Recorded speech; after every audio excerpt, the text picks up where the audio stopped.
to Timothy in chapter 2 and in verse 13. He cannot deny himself. I was talking the other afternoon with our mutual friend Dr. Billy Graham, and in the course of the conversation he mentioned a man we both know, though he knows him better than I do, and he said, I place him among the 5 most spiritual men I've ever known. I like him very much. He's always the same. On my way home I fell to meditating on the phrase, he's always the same. What did he mean? Did he mean that his friend's personality was always clothed, as it were, in one garment? That he was always grave or always gay? That there was no variety of mood in him? That would be very monotonous, even in a good man. But he didn't mean that.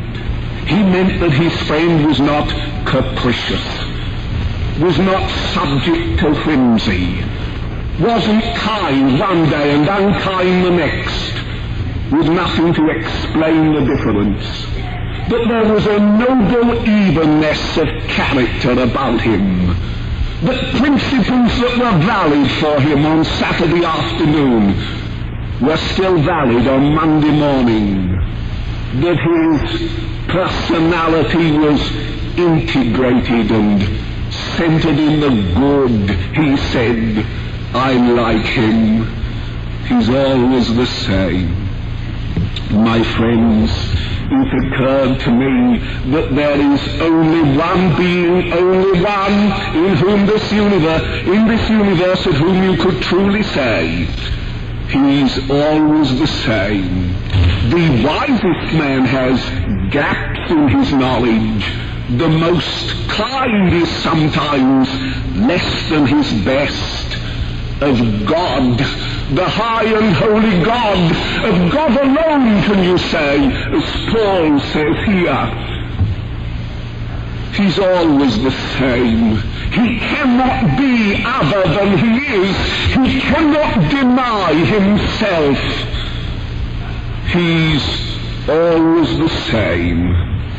On that, I want to dwell this morning to your spiritual help, as I hope. I want to prove to you that in the unchangeableness of God is the ground of all our confidence, the ground of all our progress, and the ground of all our hope.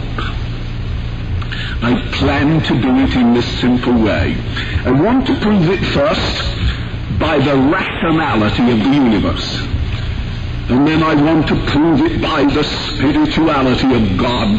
First, the rationality of the universe, and then by the spirituality of our Father God. In both, as I believe, we shall discover that his unchangeableness is the ground of all our security. Let me look at each of them in turn. Let's think now of the rationality of the universe. If God were not always the same in the handling of his universe, life for us mortals would be impossible. If God were not unchangeable in his dealings with us in nature, science would be impossible. If fire burned today and didn't burn tomorrow, if water froze at this temperature today and at the same temperature tomorrow, it boiled, science, life at the last, would be impossible for us. As the philosopher Hobbes said on one occasion, if it wasn't impossible for us, it would be short and brutish. It is because God is always the same in dealing with us through his universe, that we can build up a corpus of knowledge, that you can have science at all, that we can pass through the generation our gathered learning, and one generation can build upon the next, and we can advance in understanding of our universe, because it's always the same. If you ask it a precise question in precise circumstances, you will get the precise answer. Some people say to me, oh, but of course an omnipotent God could do anything, couldn't he? He could have had another kind of universe in this, my friends. Not even God can do anything. It is shallow thinking that supposes that he can. He's held by his own nature. He is the most rational being in the universe. That's why it's a parson's and minor tragedy that we've allowed the atheists and unbelievers to take that noble word rationalists, who call themselves the rationalists, when God himself is the supremely rational being, supremely so. Not even God, for he cannot contradict himself, could make an aged infant, or a square circle, or a one-sided sheet of paper. He's held by his rationality, as he's held by his spirituality. He can't be other than he is. He's always the same. Now, some simple people have said to me on occasion, when you preachers stress the firm laws with which God governs his universe, and when you tell us, as no doubt you are right to do, that God can't tinker with his universe in answer to some prayer of ours, it distresses us. It seems to cut the nerve of our praying. There are times when we are in difficulties and we want to pray and pour it all out to our Father, and then we think, but the laws of the universe will work on just the same. Your prayers can't alter that.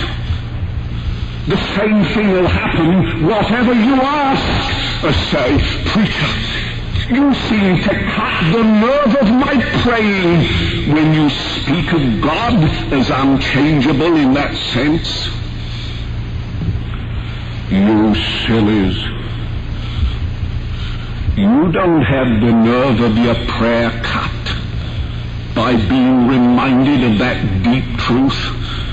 Not if you grasp it. God is still great enough to care for his universe and take a father's interest in his every child. If you believe that prayer changes things, you don't believe it more than I do, but I believe it in the context of this deep truth that he's always the same. You think now, let me put it in a picture, a couple of pictures. Every schoolboy,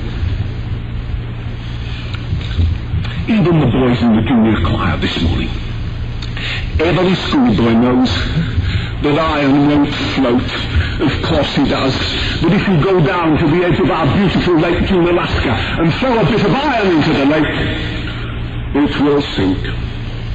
That is a law of the universe, and it cannot be broken. Iron won't float. I crossed the Atlantic a week or two ago in the Queen Elizabeth. That great floating palace of iron and steel, you know, we have ships, great ships. They settle across the Atlantic like that. Iron won't float, but we have ships. How do we have ships? Have we broken the laws of the universe? Of course not. You can't break them. If you try to break them, they break you. All that man has done with his limited knowledge is to work one law in with another, and blending together those unbreakable laws, he can do things that to our forebears would have seemed like miracles. He can do them, respecting the laws of the universe as he must, thinking God's thoughts after him. He works miracles. And if men can do that with their limited knowledge and groping understanding, how much more God can do, whose laws they are, whose mind these laws express. In your dilemma, don't feel that your God is locked up in the universe that he made. Say, he's my Father, and he is Lord. I see the deep reasons why. There must be unchanging laws in the universe. I see quite clearly that we couldn't live at all if it were not so, but he isn't limited by them and working one law with another. He works his sovereign and beneficent will. And if every schoolboy knows that iron won't float, every schoolboy knows also that iron won't hang in air. You try that. You throw a bit of iron into the air and see if it stays there. It can't, you say. The law of gravity won't allow it. The earth will pull it down. True. But I've flown more than once over the wide Atlantic. And I've flown the still wider Pacific as well. In a machine weighing many, many tons, I've soared into the air like a bird, as you have done. And when we crossed that wide Pacific, that waste of water, how well I remember coming down in the dark on a tiny coral island, a mere pin's head in that waste of ocean. An island I shall ever love because I saw flowing on that island in the breeze the Union Jack and the Stars and Stripes in mutual sovereignty, because the island equally belongs to America and Britain too. Down came the machine like a great bird, settled on that tiny island, refueled, took off again to Honolulu, to San Francisco, and brought me 2 years ago to you. Iron won't hang in air, but we fly. Man, working one law with another, can do marvels our forebears would have said impossibilities. Man will never fly. He flies. He breaks no law of the universe. He works one with another.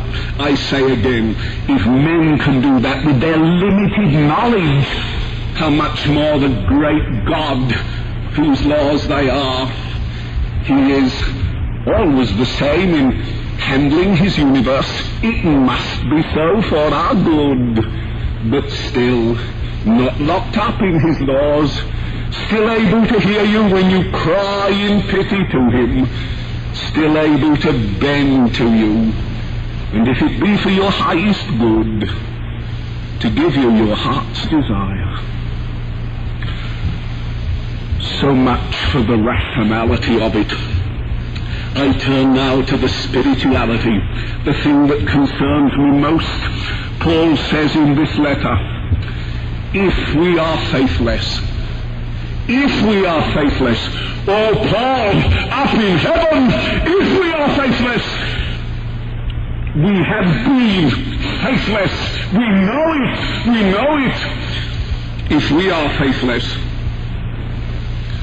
he abideth faithful, for he cannot deny himself. He's always the same. My friends, every one of us knows how vacillating we have been at times, how we've wandered from the path that God marked out for us. Some of us that have been long in this way of life, trained in our Sunday schools, growing up in Christian homes, and yet on occasion we have wandered from that known path. God forgive us. We have been faithless, but he abideth faithful, for he cannot deny himself. Is that true? Does he abide faithful? I must face a problem here. In the same way that I had to face a problem when we looked at the rationality of the universe, I must face a problem. Now we look at its spirituality. Is it true, honestly, that he's always the same? Haven't all of you had experience, if you've lived any length of years at all, of tragedy in your life? Haven't you had dark hours? Is he always the same? I was preaching a little while ago in the town of Newark in England, after which you so kindly named your Newark in New Jersey. I was preaching in Newark, that old city, the other day, and when the afternoon service was over, a lady came to see me, spoke to me in the aisle with great sorrow in her face, said to me, "Do you remember preaching in Whitby?" I said, "In Whitby?" "Yes, madam, I do, but it was many years ago." She said, "It was the last happy day of my life." I said, "The last happy day of your life? Why?" She said, "My husband was with me then. He was a good man, a local preacher, a class leader.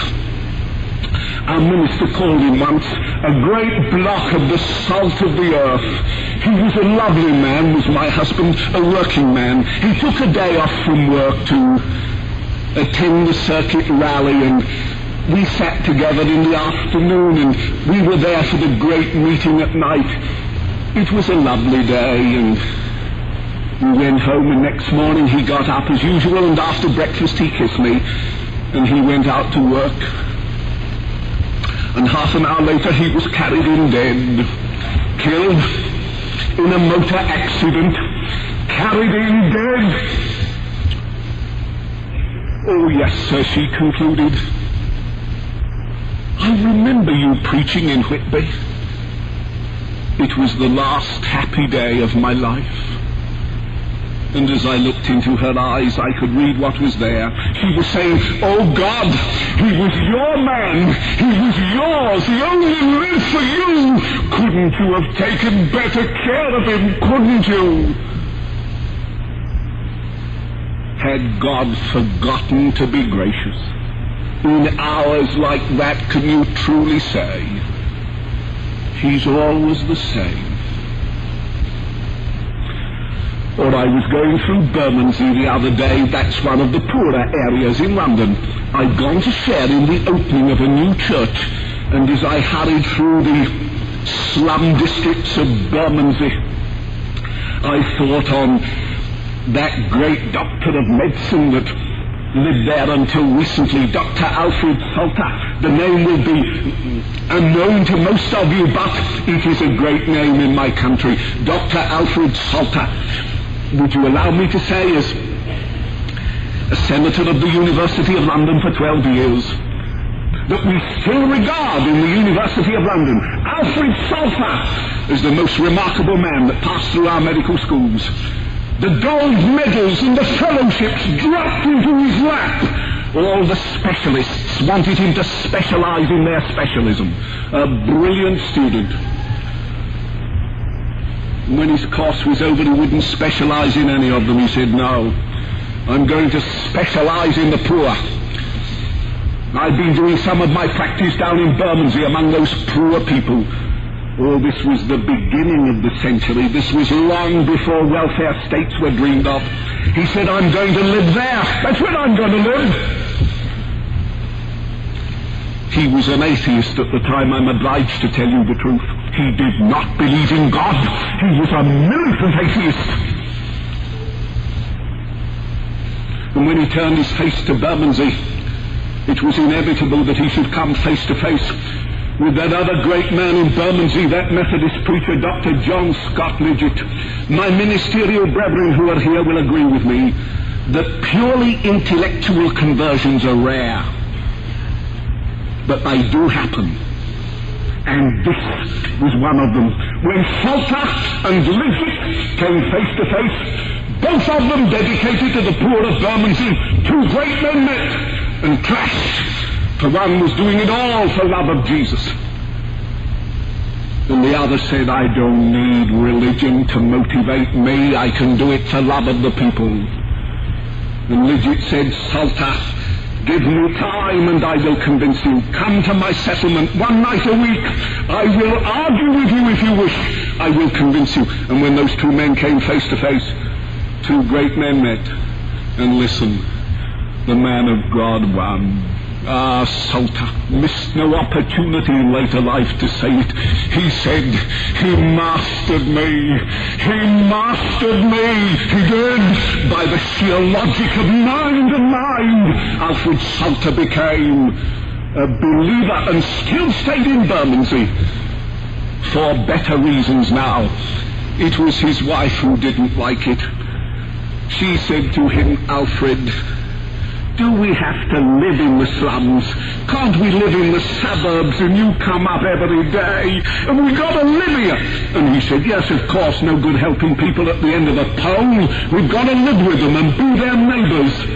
She said, well, that's all right, Alfred, for you and me, but what about Joyce? Joyce was their only child, a lovely little girl. And Alfred Salter said, well, Joyce must live there too. The children of the poor have to live in these stinking slums. She must. Make friends of our neighbours too. So there he lived.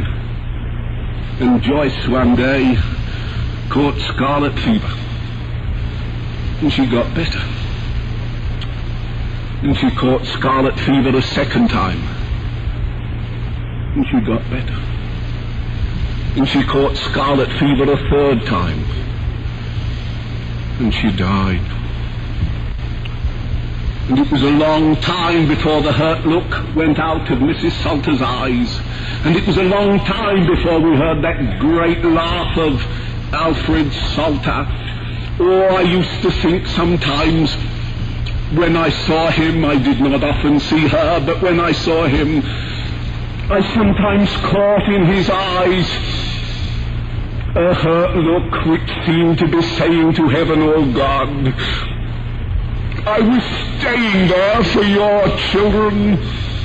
Couldn't you have taken care of mine, my little girl? Couldn't you have done that? Those are the dark moments of life, the really dark ones. Not the trifling little things that you sometimes call a cross and belittle the word cross. These are the great sorrows of life. To lose your mate is the good woman from Whitby did. To have your only child snatched from you like that. To have your dearest certified insane. Oh, these are the dark experiences of life. This is what I want to ask you. Is he always the same then? Has he not forgotten to be gracious?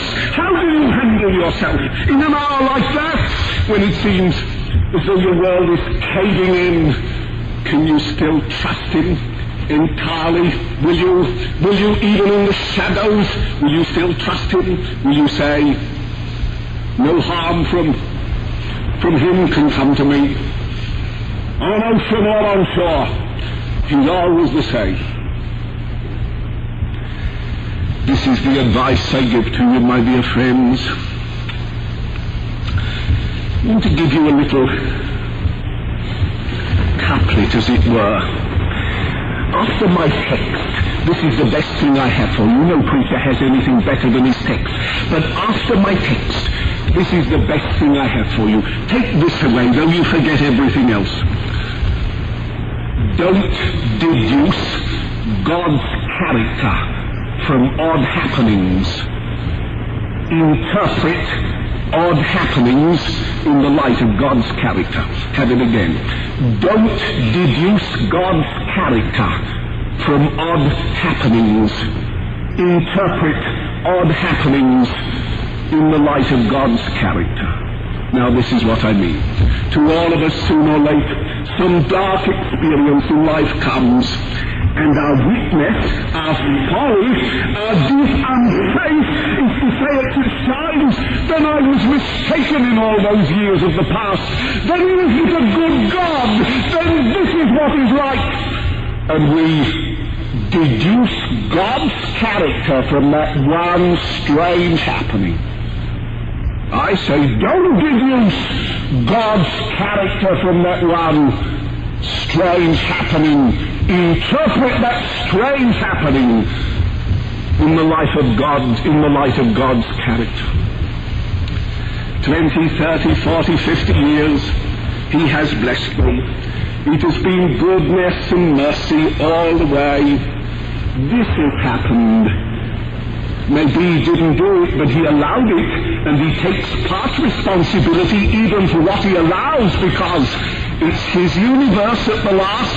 He's on the throne. He's allowed it, and he wouldn't allow it if he couldn't bring good out of it.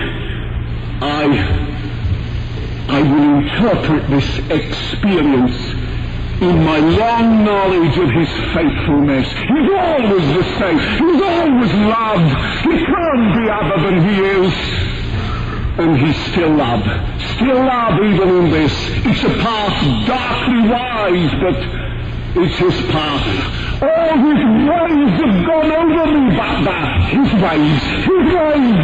So I dive through them and emerge by his grace on the other side. During this past week, some of you and some who have now left us have been telling me of their personal problems. Not a few of you, not a few.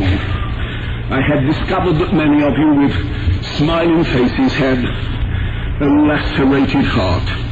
God bless you for your courage. One of my brother ministers now gone home, down into the Mississippi area.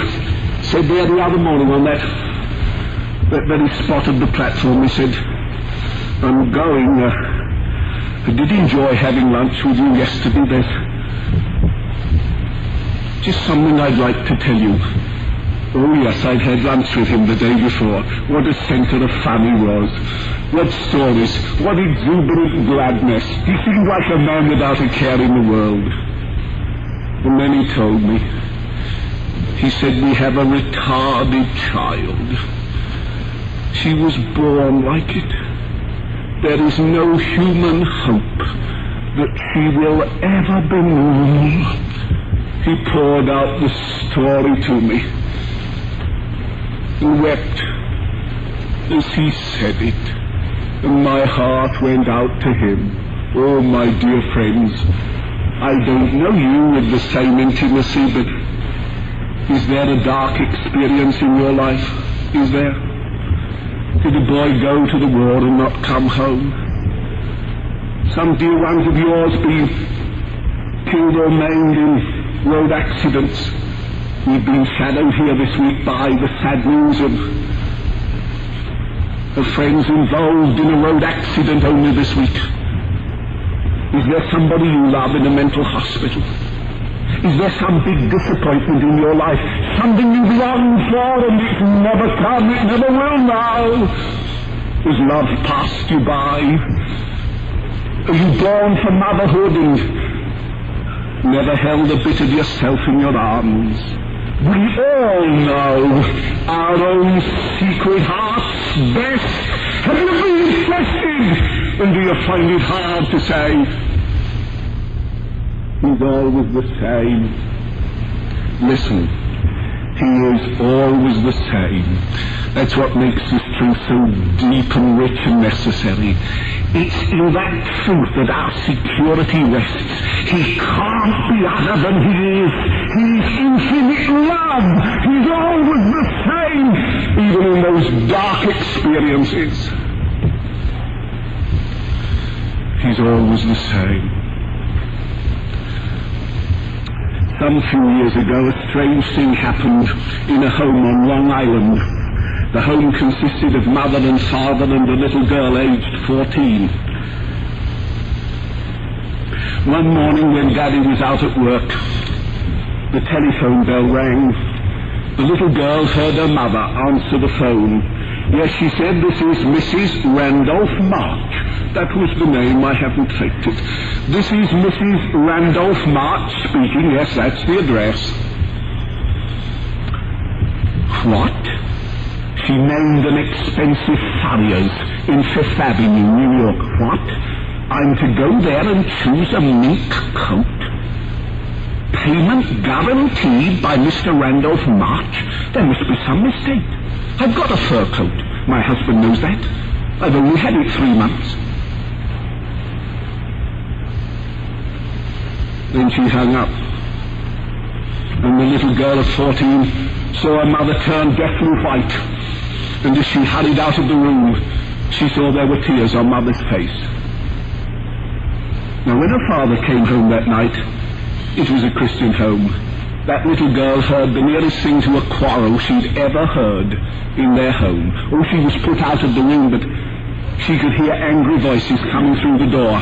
She could hear her daddy saying, Janet, don't be stupid, don't be stupid! You're sounding so you think I'm involved with some other woman. Where have I got money for a mink coat? I don't care what I say.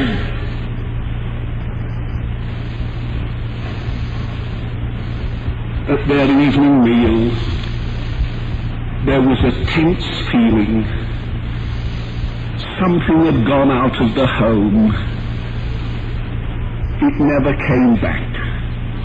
You know, in a Christian home, there's always a bubble, the gaiety that belongs to our Lord, a gladness at the heart of it. There were no quarrels in her home, but that girl said that gaiety never came back.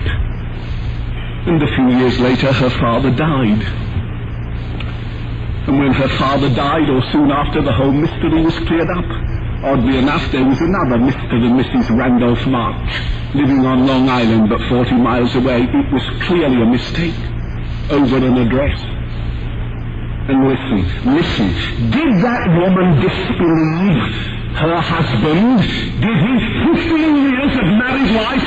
They'd had together happy married life, and years of courtship before that. Did she disbelieve over one telephone call? No, she didn't disbelieve.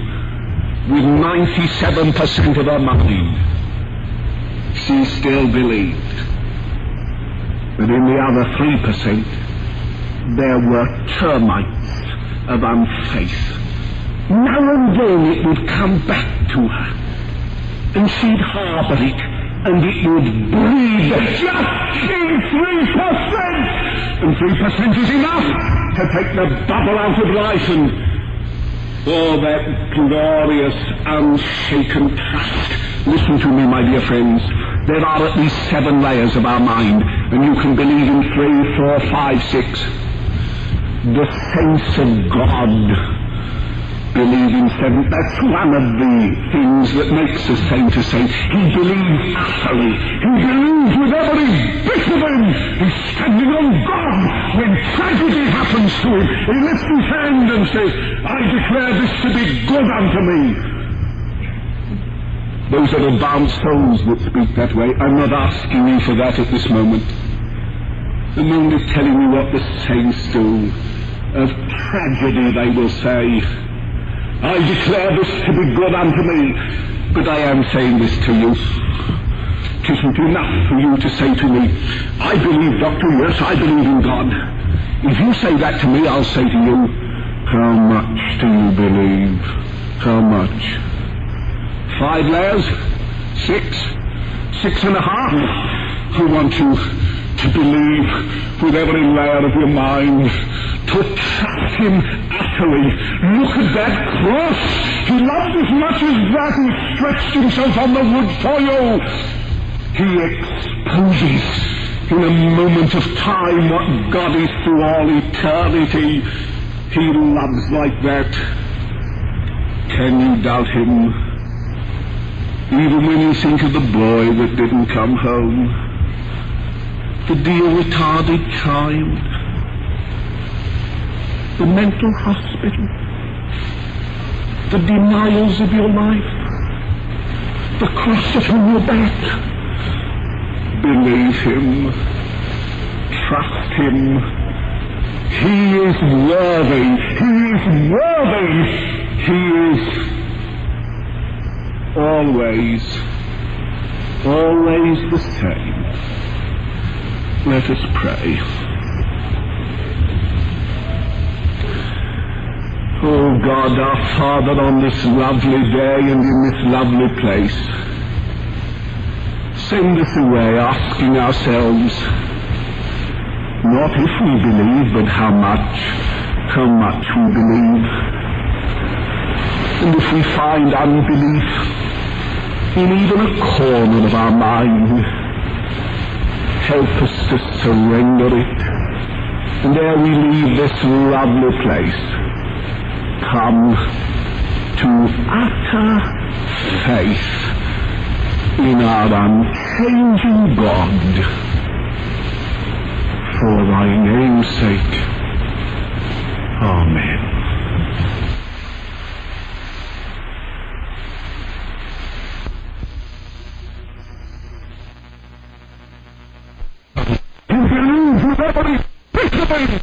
Standing on God, when tragedy happens to it, we lift his hand and say, I declare this to be good unto me.